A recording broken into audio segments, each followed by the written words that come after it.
So hello everyone, आप सभी का स्वागत है स्वामी विवेकानंद एक केमिस्ट्री क्लासेस में। तो आज हम डिस्कस करेंगे डीऑक्सीजनेटेड हीमोग्लोबिन और ऑक्सीजनेटेड हीमोग्लोबिन। अभी तक हम क्या कर चुके हैं भाई?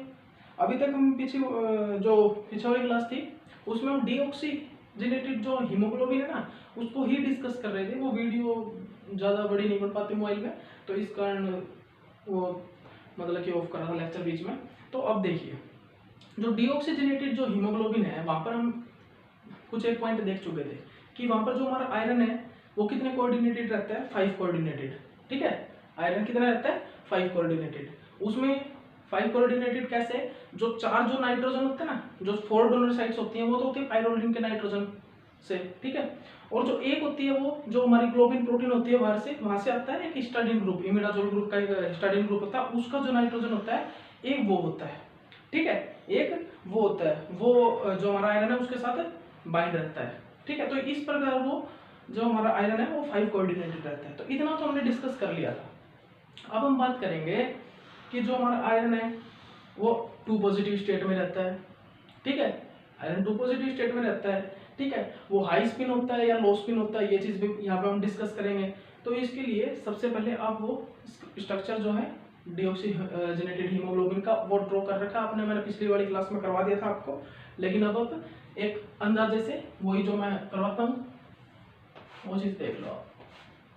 वो नाइट्रोजन और वो ग्लोबिन प्रोटीन बनाते हैं ना चारों तरफ, सिंपल सा स्ट्रक्चर, वो स्ट्रक्चर तैयार कर लो। उसमें ही हम हमारे ग्लोबिन प्रोटीन से हिस्टाडीन और ऑक्सीजन बाइंडिंग नहीं होगी डीऑक्सीजनेटेड में, वो चीजें बता देंगे कि हाई स्पीड में कितनी स्टेट रहती है, कहाँ पर इलेक्ट्रॉन प्रेजेंट रहते हैं, किन किन ऑर्बिटल्स में प्रेजेंट रहते हैं, और जो हमारा आयरन है वो अपर साइड्स मतलब 10 स्टेट टी स्टेट की फॉर्मेशन करता है, वो क्यों करता है। ठीक है, देखो तो यहाँ पर अब क्या करेंगे हम? Deoxygenated haemoglobin, deoxygenated haemoglobin HB। ठीक है,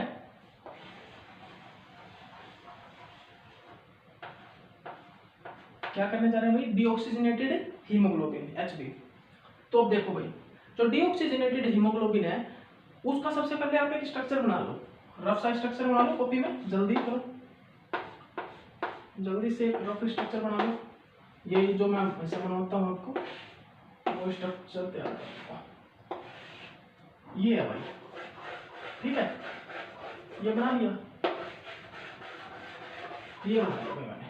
ठीक है, और यहाँ से प्रोटीन आएगा, यहाँ से प्रोटीन की चैन आई है, इस प्रकार से जुड़ी हुई है इसके साथ, ये नाइट्रोजन, ये और ये इस प्रकार हिस्टाडीन वाली जो मैं बात कर रहा था आपसे, ये इस प्रकार हिस्टाडीन, ये यहाँ पे आयरन है।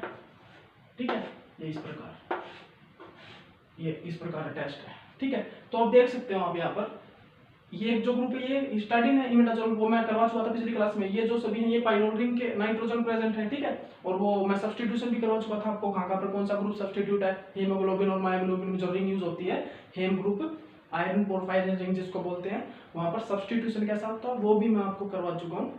तो अब ये इस टाइप की रिंग बन गई भाई। अब यहाँ पे आयरन जो है कितने ऑक्सीडेशन स्टेट में रहता है?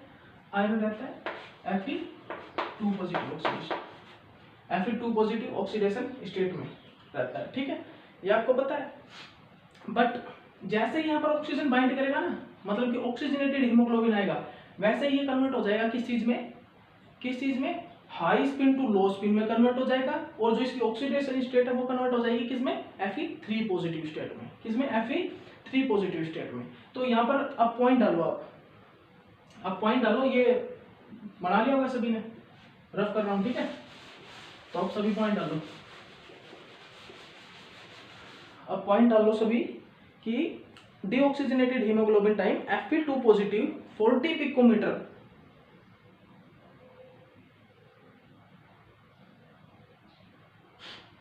डालो भी पॉइंट डालो। जो हमारा डीऑक्सीजनेटेड हीमोग्लोबिन टाइम क्या होता है, जो हमारा आयरन होता है ना, आयरन वो कैविटी से, आयरन कैविटी से 40 पिकोमीटर अबव होता है। जैसे कि सॉरी वोमिट हो दिया मैंने, यहाँ पर हो जाता है ये जो नाइट्रोजन है, ये जहाँ पर नाइट्रोजन होता है ना, ये नाइट्रोजन, और यहाँ पर कैविटी है। ठीक है, यहाँ पर क्या होती है? कैविटी। और ये हमारा नाइट्रोजन वो हिस्टाडीन वाला, ठीक है।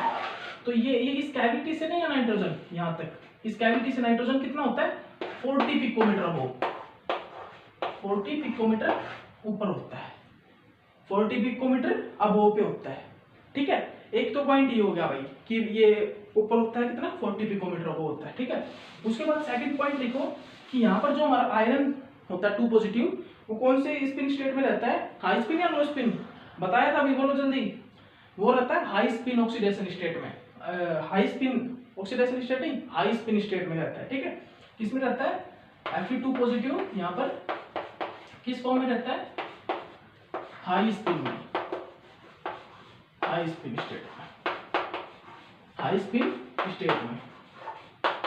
यहाँ पर जो हमारा Fe2 पॉजिटिव है वो हाई स्पिन स्टेट में प्रेजेंट होता है यहाँ पर, ठीक है। उसके बाद क्या करना अभी तो आपको, तो हाई स्पिन स्टेट में प्रेजेंट रहेगा तो D orbital Fe2 positive, Fe2 positive iron, जो आयरन में इलेक्ट्रॉन कहाँ पे रहते हैं, मेनली डी ऑर्बिटल में ना। तो डी ऑर्बिटल के इलेक्ट्रॉन देखो, आयरन में क्या चार्ज है 2 पॉजिटिव, तो आयरन कितने इलेक्ट्रॉन कंटेन करके रख रहा है अभी 6 पर बचे हैं इसके पास। जैसे कि हम देखो 3d6 4s0, क्यों, कहाँ से निकले इलेक्ट्रॉन, इलेक्ट्रॉन तो s ऑर्बिटल से निकलते हैं, ये तो तुमको पता ही है। सबसे पहले हम इलेक्ट्रॉन s ऑर्बिटल से निकालेंगे, फिर उसके बाद d पे आएंगे। तो अब 8 होता है, नॉर्मल कितने होता है आयरन का, नॉर्मल कितने इलेक्ट्रॉन प्रेजेंट होते हैं 8 इलेक्ट्रॉन प्रेजेंट होते हैं, ये तो तुमको पता ही है 8 इलेक्ट्रॉन।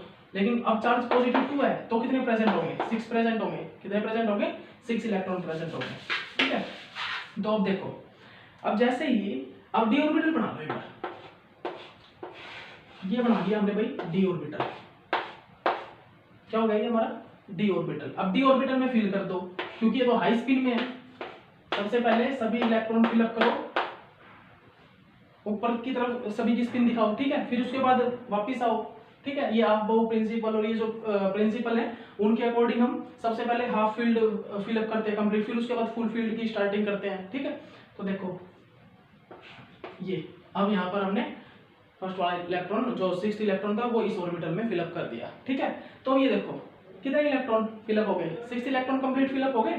तो क्या है यहाँ पर Fe2 पॉजिटिव यहाँ पर है हाई स्पिन में, और इस प्रकार हमने यहाँ पर जो है इलेक्ट्रॉन फिलअप किए हुए हैं, ठीक है। ये हमारा हो गया। तो ये इसको तो बोलते हैं हम हाई स्पिन स्टेट। और इस हाई स्पिन स्टेट में क्या होता है, जनरली देखिए, जनरली देखिए यहाँ पर क्या होता है, यहाँ पर जैसे ही ये ब्रेक पे होते हैं, हाई स्पिन स्टेट है ना, क्या होती है हाई स्पिन स्टेट, ये हाई स्पिन स्टेट है इस प्रकार 1 2 3 4 5 6, ठीक है। अब ये जब अभी तो ये डीजनरेट लेवल पे है, याद रखना किस पे, डीजनरेसी, अभी तो इसकी डीजनरेसी, इसको तो हम दिखा रहे हैं डीजनरेसी भी दिखा रहे हैं, बट जैसे ही ये मतलब कि अपने डीजनरेसी भी खो देती है इलेक्ट्रॉन रिपल्सन के कारण, मतलब डीजनरेसी मतलब कि 2 इलेक्ट्रॉन, अब D5 का हम बोले D5 पर मतलब एक्सटर्नल मैग्नेटिक फील्ड अप्लाई करने पर, एक्सटर्नल मैग्नेटिक फील्ड अप्लाई होता है तो ये डीजनरेसी अपनी ब्रेक कर देती है, और ये नॉन डीजनरेट मतलब कि ब्रेक हो जाते हैं, ठीक है। 2 इलेक्ट्रॉन, और आपको पता है कोऑर्डिनेशन केमिस्ट्री में आप ये सभी चीज पढ़ोगे कि डीजनरेसी के बाद इलेक्ट्रॉन मतलब कि अभी एनर्जी डीजनरेसी है, एनर्जी डीजनरेसी ब्रेक होगी, फिर उसके बाद कितने में सेपरेट हो जाएगा ये, मतलब कि सेपरेट होने के बाद क्या बनाता है T2G और EG। डी ऑर्बिटल के लिए हम जो मतलब कि शो करते हैं वो शो करते हैं ट्रिपलेट और डबलेट से, मतलब कि ट्रिपलेट जो ऑर्बिटल्स होते हैं उनको शो करते हैं T2G से, और जो डबलेट होते हैं जो ऑर्बिटल्स उनको शो करते हैं हम किससे EG से। ये होता है ऑक्टाहेड्रल्स में, और जो टेट्राहेड्रल में वो बस G हटा देना तुम, टेट्राहेड्रल में जो E नीचे आ जाता है और जो हमारा T2G है वो ऊपर चला जाता है, और यहाँ से G हट जाता है सिर्फ, ये होता है टेट्राहेड्रल में। तो ठीक है, यहाँ पर कैसे हम करेंगे, अब यहाँ पर क्या करेंगे हम, देखो ये क्या है हाई कोऑर्डिनेटेड है हमारा आयरन, ठीक है, और ये ब्रेक होगा, सेपरेट कर दो किस प्रकार। ये हम ऑर्बिटल्स की बात कर रहे हैं भाई, यहाँ पर कौन कौन से ऑर्बिटल हो रहे हैं, यहाँ पर तुम्हें लग रहा होगा कि यहाँ पर मतलब कि कौन कौन से ऑर्बिटल्स हैं, कैसे सेपरेट हुआ, ये सभी कुछ मतलब कि जो कोऑर्डिनेशन केमिस्ट्री रहेगी वहाँ पर सब आपको डिस्कस करवाएंगे, सब अब अच्छे से समझ में आएगा आपको कि किस प्रकार मतलब कि सेपरेट हुआ, कितने ऑर्बिटल कहाँ पर सेपरेट होते हैं, कौन सा ऑर्बिटल कहाँ पर मतलब कि किसके मतलब कौन सा ऑर्बिटल कहाँ पर होगा, स्क्वायर पेयर ज्योमेट्री में कौन सा डी ऑर्बिटल आता है, और यहाँ पर ऑक्टाहेड्रल में कौन से डी ऑर्बिटल, जैसे कि ऑक्टाहेड्रल की हम देख लो हाइब्रिडाइजेशन क्या होते हैं D2sp3 ना, D2sp3, तो वहाँ पर जो ऑर्बिटल्स होते हैं डी के 2 ऑर्बिटल्स हैं, तो वो कौन से होते हैं dx² - y² और dz² ऑर्बिटल, तो वही है यहाँ पर, क्या है वही है यहाँ पर। तो देखिए ये 5 जो डी ऑर्बिटल्स हैं वो कौन कौन से हैं, ये तो है T2g, ये है Eg, ये है Eg, ठीक है, ये है Eg, ये कौन सा है मान लो dxy, dxz और dyz, ये तीनों तो dxy, dxz, dyz हो गया, ठीक है। ये कौन सा है, ये है dx² - y², और ये कौन सा हो गया dz², ये हो गया dz², ठीक है, ये कौन सा हो गया dz² ऑर्बिटल्स होगा। तो अब इलेक्ट्रॉन फिलअप कर दो, इसमें इलेक्ट्रॉन फिल कर दो, ये मैंने कर दिया इलेक्ट्रॉन फिल भाई। तो अब देखो, अब यहां से आपको पता लगेगा क्या बात है कि जो हमारा जो ये आयरन, यहां से एक मस्त पॉइंट निकल के आएगा, देखना हम बोल रहे हैं ना, अभी तक बोल रहे थे आपको कंसेप्ट बेस्ड कोचिंग दे रहे हैं, पॉइंट टू पॉइंट क्लियर करवाएंगे, तो यहाँ से एक पॉइंट निकल के आएगा, देखना कि जो हमारा आयरन है वो फिट नहीं होता ना कैविटी के अंदर, आयरन फिट नहीं होता, पता क्यों नहीं होता, वो नहीं होता क्योंकि कैविटी की और आयरन की जो रेडियस होती है वो भी सेम नहीं होती वहां पर, ठीक है, क्योंकि वो हाई स्पीड में होता है, क्योंकि यहाँ पर आयरन हाई स्पीड में होता है। और दूसरा एक सबसे बड़ा कारण जो है ना, वो पता क्या होता है, आयरन जब हाई स्पीड स्टेट में रहता है ना, उस टाइम आयरन में जो इलेक्ट्रॉन है वो होता है dx² - y² ऑर्बिटल में, और जो वो इलेक्ट्रॉन है ना, वो इलेक्ट्रॉन प्रॉब्लम क्रिएट करता है। ये वाला जो इलेक्ट्रॉन है, ये जो ये नाइट्रोजन है ना, ये जो नाइट्रोजन, ये जो नाइट्रोजन है, इन नाइट्रोजन के साथ वो रिपल करता है, ये वाला इलेक्ट्रॉन इन नाइट्रोजन के साथ रिपल करके वो ऊपर चला जाता है, ठीक है, और यहाँ से कैविटी के बीच में एक 40 पिकोमीटर का डिस्टेंस हाइट फॉर्म कर लेता है, ठीक है। इसी कारण मतलब कि जो आयरन है ना वो ऊपर की साइड आता है, ठीक है, थोड़ा सा ऊपर आ जाता है अपने स्ट्रक्चर से। देखना कभी डीऑक्सीजनेटेड हीमोग्लोबिन मतलब कि इस टाइप से होता है ऊपर, और जैसे ऑक्सीजनेटेड होगा वो ऐसे सर्कल स्फेरिकल से बना लेगा, इस टाइप से, ठीक है, इस टाइप से रेड ब्लड सेल्स होती है हीमोग्लोबिन, ठीक है। तो ये था भाई यहाँ पर, ठीक है। तो ये चीज समझ में आ गई होगी आपको, ठीक है, ना आए तो दोबारा देख लेना, दोबारा समझा देता हूँ। डीऑक्सीजनेटेड हीमोग्लोबिन में जो आयरन होता है वो कैसा होता है, हाई स्पिन स्टेट में रहता है, ऑक्सीडेशन स्टेट Fe2 पॉजिटिव होती है उसकी, वहां पर जो डी ऑर्बिटल में इलेक्ट्रॉन होते हैं वो इस प्रकार फिल होते हैं डी ऑर्बिटल्स में। ये डिजनरेसी थी, ये नॉन डिजनरेट मतलब कि इलेक्ट्रॉन की डिजनरेसी खत्म हो चुके हैं यहाँ पर, तो मतलब कि जैसे डिजनरेसी खत्म होती है एनर्जी लेवल की, वैसे ब्रेक हो जाते हैं, 3 ऑर्बिटल नीचे 2 ऑर्बिटल ऊपर चले जाते हैं, ठीक है। तो वहां पर इलेक्ट्रॉन फिल कर दिए, उसके बाद हमने नीचे वाले ऑर्बिटल का जो नाम है T2g, ऊपर वाले का Eg, ठीक है, ट्रिपलेट और डबलेट, क्योंकि यहाँ पर 3 ऑर्बिटल है ना इसलिए, और इनका नाम दे दिया कौन कौन से ऑर्बिटल है, और कौन कौन से ऑर्बिटल है, dxy, dxz, dyz, ऊपर वाले dx² - y² और ये dz² ऑर्बिटल, ठीक है। तो और उसके बाद प्रॉब्लम कौन सा क्रिएट करता है, ये वाला dx² - y² वाला जो ऑर्बिटल होता है वो नाइट्रोजन के साथ रिपल्सन करता है, रिपल करने के बाद वो ऊपर आ जाता है थोड़ा सा, ठीक है। ये था भाई, इसी कारण क्या होता है वो थोड़ा 40 पिकोमीटर अबोव होता है, 40 पिकोमीटर ऊपर की तरफ होता है थोड़ा, ठीक है। तो बना लिया होगा तुमने, ये पॉइंट जो मैं बोल रहा हूँ वो सभी लिख लेना भाई, सभी लिख लेना उस पॉइंट को, ठीक है। उसके बाद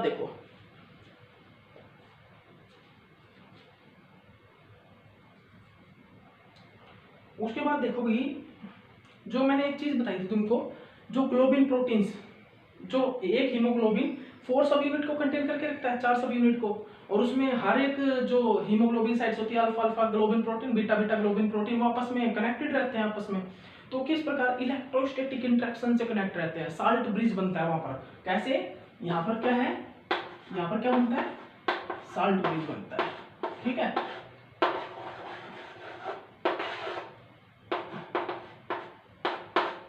यहाँ पर क्या बनता है, एक साल्ट ब्रिज बनेगा, ठीक है।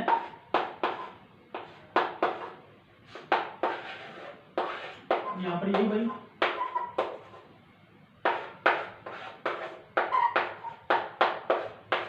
यहाँ पर वही ये यहाँ पर ना इन इंटरेक्शन के कारण, ये वाला जो इंटरेक्शन है ना पॉजिटिव और नेगेटिव बेस पे इलेक्ट्रोस्टैटिक इंटरेक्शन फॉर्म होता है, और इस इलेक्ट्रोस्टैटिक इंटरेक्शन से एक साल्ट ब्रिज बनता है, इस प्रकार से साल्ट ब्रिज, ठीक है। और उससे ये दोनों आपस में कनेक्ट रहते हैं, दोनों unit alpha alpha beta beta, ठीक है, इस प्रकार ये आपस में कनेक्ट रहते हैं, ठीक है।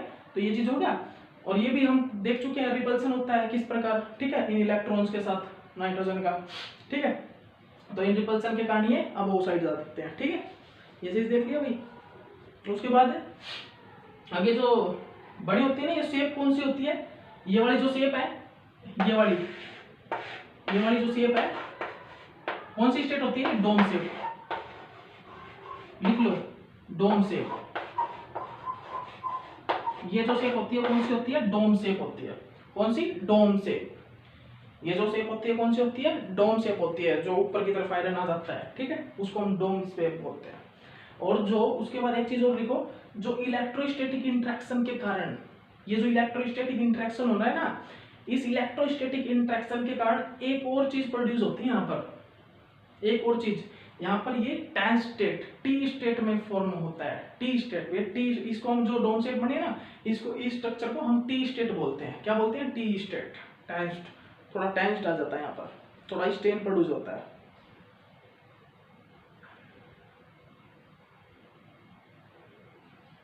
समझे क्या बताया मैंने, कि यहाँ पर ये जो दोनों ग्लोबिन प्रोटीन्स हैं, ये आपस में एक साल्ट ब्रिज से जुड़े रहते हैं ना, जुड़े तो रहते हैं, बट वहां पर एक स्ट्रेन प्रोड्यूस होता है, स्ट्रेन, ये आपस में जुड़े रहते हैं इस प्रकार से, प्रोटीन, बड़े बड़े प्रोटीन होते हैं ना, तो वहां से एक स्ट्रेन प्रोड्यूस होता है, और उस स्ट्रेन के कारण ही क्या होता है, उस स्ट्रेन के कारण ही वहां पर एक स्टेट फॉर्म होती है, उस स्टेट को फॉर्म नाम देते हैं हम टी स्टेट, टेंस्ड स्टेट। क्या बोलते हैं, टी स्टेट, टी स्टेट या टेंस्ड स्टेट, टी स्टेट या फिर टेंस्ड स्टेट। तो उसके कारण यहाँ पर क्या फॉर्म होता है, साल्ट ब्रिज के कारण एक स्ट्रेन प्रोड्यूस होता है, स्ट्रेन के कारण यहाँ पर एक फॉर्म होती है, स्टेट फॉर्म होती है, और टी स्टेट और टेंस्ड स्टेट बोलते हैं। तो हम बोल सकते हैं कि जब ऑक्सीजन बाइंड नहीं होता ना हीमोग्लोबिन के साथ, तो वो कौन सी स्टेट में रहता है, स्ट्रक्चर टी स्टेट में रहता है, टेंस्ड स्टेट में रहता है, ठीक है। तो बना लिया होगा भाई तुमने इतना, ठीक है, नोट डाउन कर लेना ये सभी के सभी, ठीक है, सभी एक एक चीज को नोट डाउन कर लेना।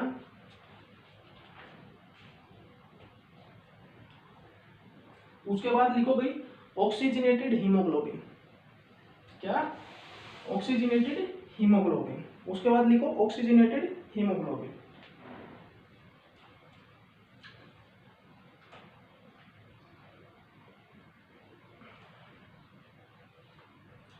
अभी तो 70 मिनट की हुई है, अभी अपने पास है आराम से 13 मिनट हो रहे हैं, ऑक्सीजनेटेड हीमोग्लोबिन हमारा हो जाएगा इसलिए, ठीक है। ऑक्सीजनेटेड हीमोग्लोबिन नोट डाउन करो भाई, ऑक्सी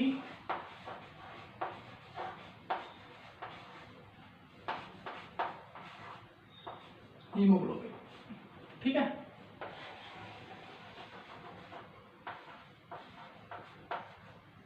क्या है, ऑक्सीजनेटेड हीमोग्लोबिन। तो सीधी सी बात है भाई, डीऑक्सी था मीन्स क्या था, डीऑक्सी में क्या था, डीऑक्सी में मतलब कि ऑक्सीजन बाइंड नहीं था, यहाँ पे ऑक्सीजन बाइंड कर जाएगा। जैसे ही ऑक्सीजन बाइंड करेगा ना, जैसे ही ऑक्सीजन बाइंड करेगा, वो जो आयरन को खींच लाएगा और उसकी रेडियस को कैविटी के बराबर कर देगा, और जो dx² - y² में ऑर्बिटल में इलेक्ट्रॉन था ना, वो वहां से निकल के dx y dx z dy z यहाँ पर आ जाएंगे। बिकॉज क्यों, क्या कारण होता है वहां पर, क्योंकि वो हाई स्पिन से लो स्पिन में आ जाते हैं, वहां पर इलेक्ट्रॉन जो है पेयरिंग में आ जाते हैं। हाई स्पिन में कभी पेयर में रहते ना, पेयरिंग नहीं करते, लेकिन यहाँ पर पेयरिंग में आ जाते हैं, यहाँ पर क्या हो जाता है, पेयरिंग में आ जाते हैं लो स्पिन में, ठीक है।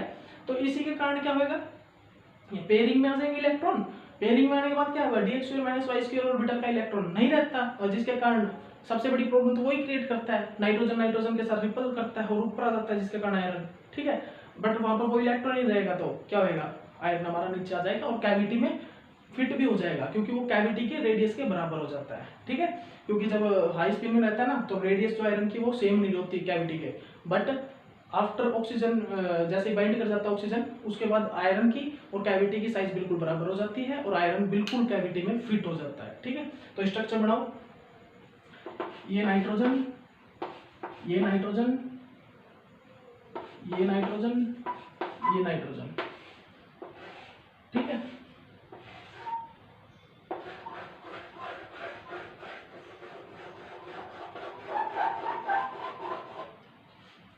हो गया। ये है कैविटी, ये कैविटी, ये यहाँ पर क्या है आयरन, इस प्रकार बाइंड है, ठीक है।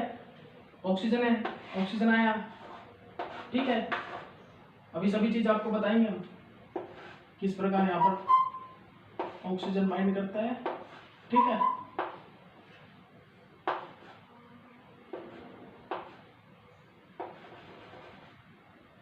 ये हिस्टाडीन है, ये ऑक्सीजन है, ठीक है। ये सारा स्ट्रक्चर तो बताइए भाई तुमको, मैं अब सभी चीज बार बार नहीं बढ़ाऊंगा, मतलब एक और फाइब्रिन का एक बार बना के दिखा चुका हूँ, डीऑक्सीजनेटेड में बना के दिखा चुका हूँ, सब्स्टिट्यूशन भी कर चुका हूँ, तो इस टाइप से ही बनाऊंगा, बहुत टाइम लग जाता है उसमें, ठीक है।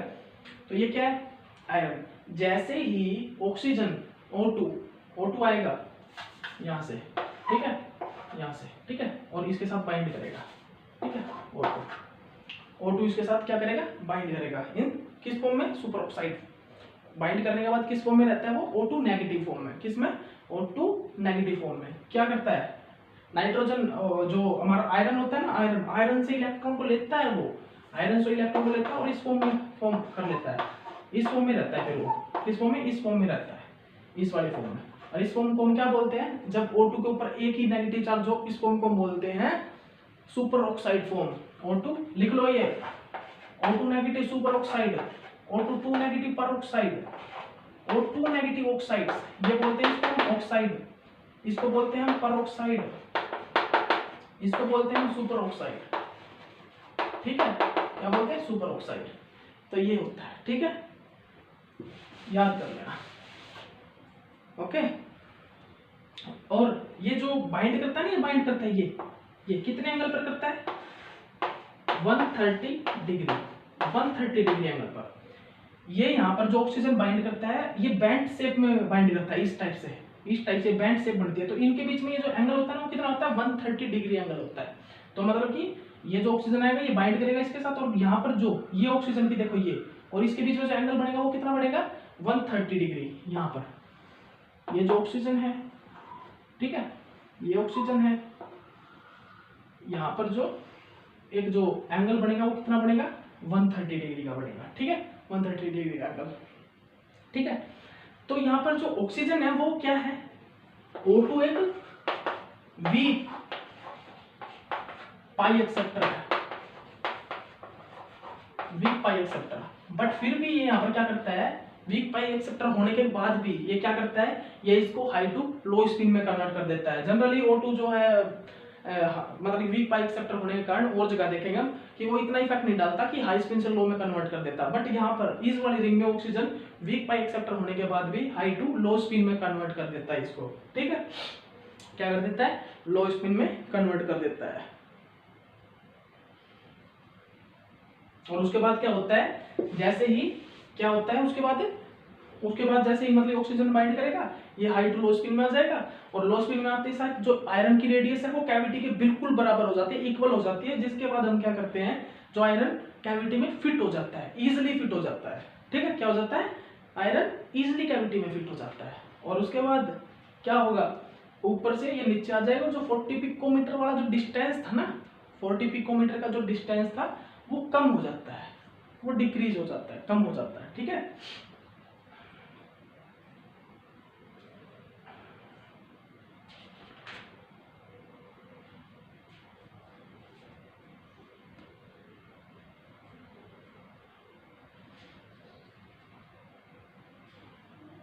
और एक चीज और सुन लो कि मैंने जो पीछे क्या बताया था 40 पिकोमीटर बताया था ना, वो 40 पिकोमीटर पता क्या होता है, 40 पिकोमीटर इस नाइट्रोजन से कैविटी तक का होता है, इस नाइट्रोजन से कैविटी तक का क्या होता है, जो 40 पिकोमीटर बताया मैंने, वो जो ये हिस्टाडीन का नाइट्रोजन है ना, वो मैं बताना भूल गया आपको, ये जो सॉरी ये जो होता है ये हिस्टाडीन का नाइट्रोजन था,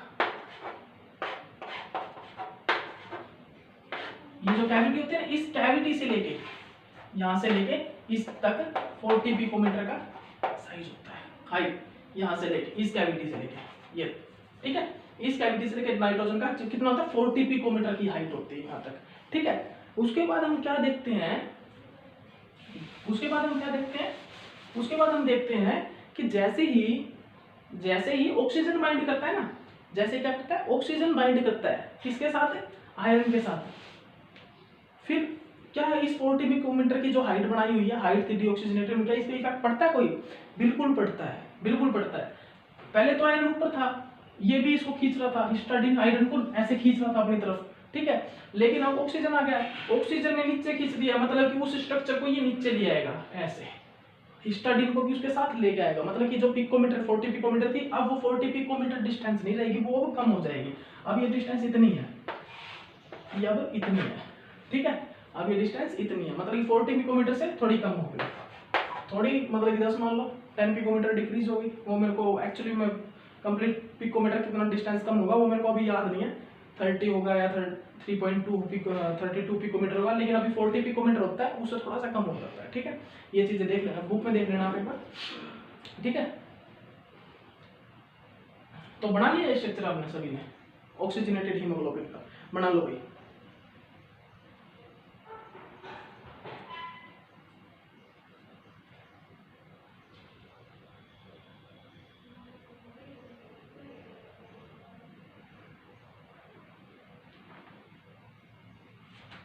इसके बाद हम कोऑपरेटिविटी इफेक्ट को स्टडी करने वाले हैं, जल्दी बनाओ इसको, कोऑपरेटिविटी इफेक्ट।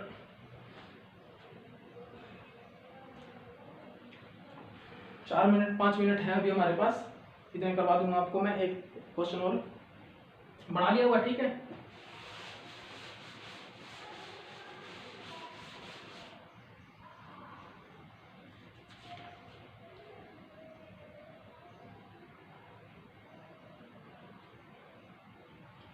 तो अगर क्वेश्चन आ जाता है अब आपके सामने, क्वेश्चन लिखो। अगर आपके सामने क्वेश्चन आ जाता है कि डीऑक्सीजनेटेड हीमोग्लोबिन में जो डी ऑर्बिटल में कितने इलेक्ट्रॉन होते हैं और कौन सी स्टेट में प्रेजेंट रहता है? डीऑक्सीजनेटेड में, डीऑक्सी में, डीऑक्सी एचबी हीमोग्लोबिन में कैसे रहता है? Fe2 पॉजिटिव फॉर्म में रहता है, वहां पर ऑक्सीडेशन स्टेट होती है Fe2 पॉजिटिव, और जो रहता है किस स्टेट में रहता है? हाई स्पीड स्टेट में। कैसे? हाई स्पीड स्टेट में, ठीक है। और ऑक्सीजनेटेड में क्या होता है? ऑक्सी में, ऑक्सी हीमोग्लोबिन में वहां पर जो आयरन है ऑक्सीडेशन स्टेट रखता है 3 पॉजिटिव, और वहां पर जो हमारा है होमोग्लोबिन में जो है 3 पॉजिटिव, कौन सी स्टेट में रहता है? लो स्पिन ऑक्सीडेशन स्टेट में। कैसे? लो स्पिन ऑक्सीडेशन स्टेट में, वहां पर जो हमारा Fe3 पॉजिटिव है वो लो स्पिन ऑक्सीडेशन स्टेट में रहता है, ठीक है। देख लिया इतना हो गया। तो ये क्वेश्चन था। उसके बाद एक चीज और लिख लो, इसी में लिख लो एक बार आप कि जो डीऑक्सीजनेटेड जो स्ट्रक्चर है वो कौन सी शेप रखता है? Dome shaped. कैसी? Dome shaped. और क्यों, कौन सी स्टेट में रहता है? टी स्टेट में। कैसी? टी स्टेट में रहता है, डोम शेप्ड होता है। कौन? डीऑक्सीजनेटेड हीमोग्लोबिन टी स्टेट, ठीक है। डोम शेप,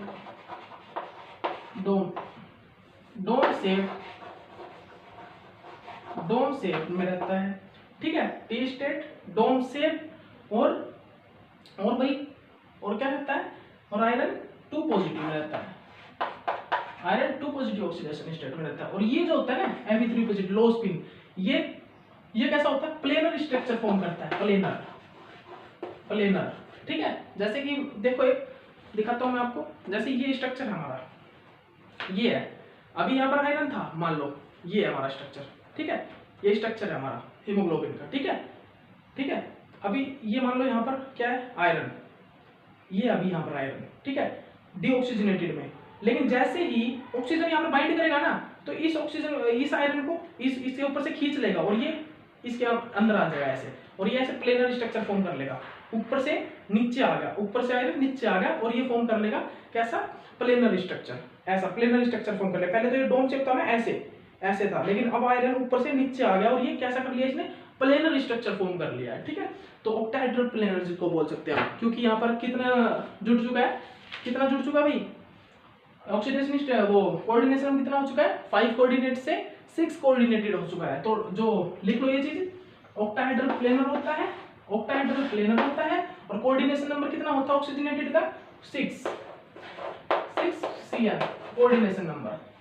ये चीज लिख लो एक नोट डाउन कर लो, आप नोट लगा के लिख लो एक चीज कि ये चीज तो लिख ली होगी ना आपने सभी ने, ठीक है। कितना होता है? कोऑर्डिनेशन नंबर 6 होता है इस स्टेट का कोऑर्डिनेशन नंबर, क्योंकि यहाँ पर ऑक्सीजन भी बाइंड कर जाता है ना, ठीक है। शेप कैसी होती है, प्लेनर होती है, प्लेनर स्ट्रक्चर।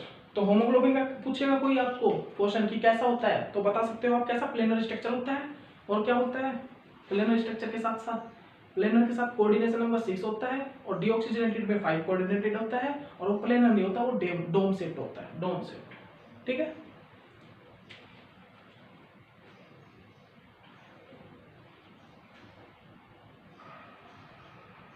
तो इतना कर लिया होगा।